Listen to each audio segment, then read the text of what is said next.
This week's Torah portion is called Emor, which means tell. The Heavenly Father tells Moshe to tell the priests not to defile themselves by approaching dead bodies unless they are close relatives.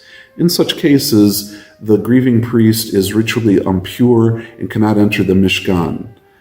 Aharon's sons, Nadav and Avihu, died suddenly in the Torah portion called Shemini, and now is the sad and gruesome task of burying their bodies. It's understandable that Aharon and his surviving sons, Eleazar and Itamar, are still grieving their loss.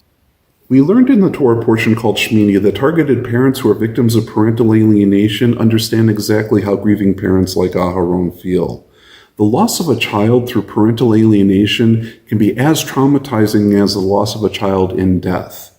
In losses experienced by children alienated from a parent, Harmon, Mathewson, and Baker explain the psychological magnitude of the loss resulting from parental alienation. Not only does the targeted parent experience the trauma from this loss, the alienated child does as well. Though victims of parental alienation can relate to the trauma experienced by grieving families, why do those of us who are not priests need to study these priestly restrictions? The Torah portion called Yitro exhorts us, "You shall be unto me a kingdom of priests and a holy nation." The Hebrew term is Mamlechet Kohanim V'Goy Kadosh. The Heavenly Father gave us this priestly mandate as a nation immediately before giving us the Ten Commandments in the same Torah portion. We learned in that Torah portion that the foundation of the Ten Commandments is to reconcile with our alienated Heavenly Father, and that the heart of the Ten Commandments is to honor our earthly fathers and mothers.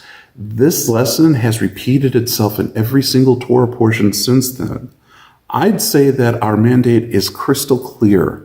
We have an obligation to foster relations between children and their parents.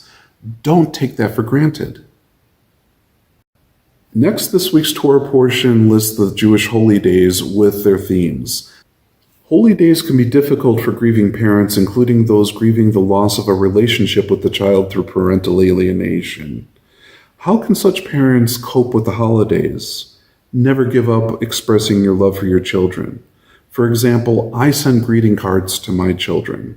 A friend of mine who doesn't even know where his children are set up an online blog dedicated exclusively to posting expressions of love for his children. Do what you can to express your love for your children, and eventually it will pay off. How can those who don't suffer from parental alienation show solidarity with victims of parental alienation during the holiday? One way is to set up an extra space at your table for uninvited guests. If an uninvited guest shows up, then welcome him or her with open arms.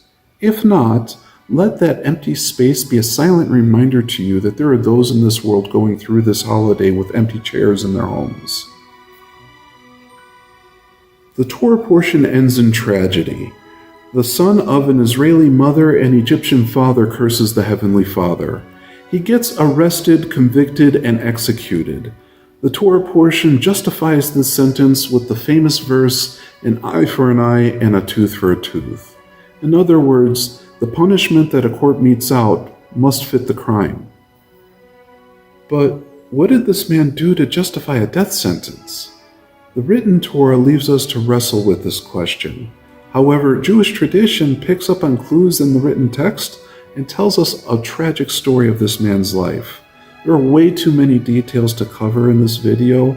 However, this man's entire life should be a warning to us about the consequences of failing to protect the sanctity of the household. Such failure opens up the door for a son to curse both the Heavenly Father and the earthly father. Nothing good can come out of such an environment. Next week's Torah portion is called Bahar, and it will prepare us to enter the Promised Land. How will entering the Holy Land affect the laws that we are learning?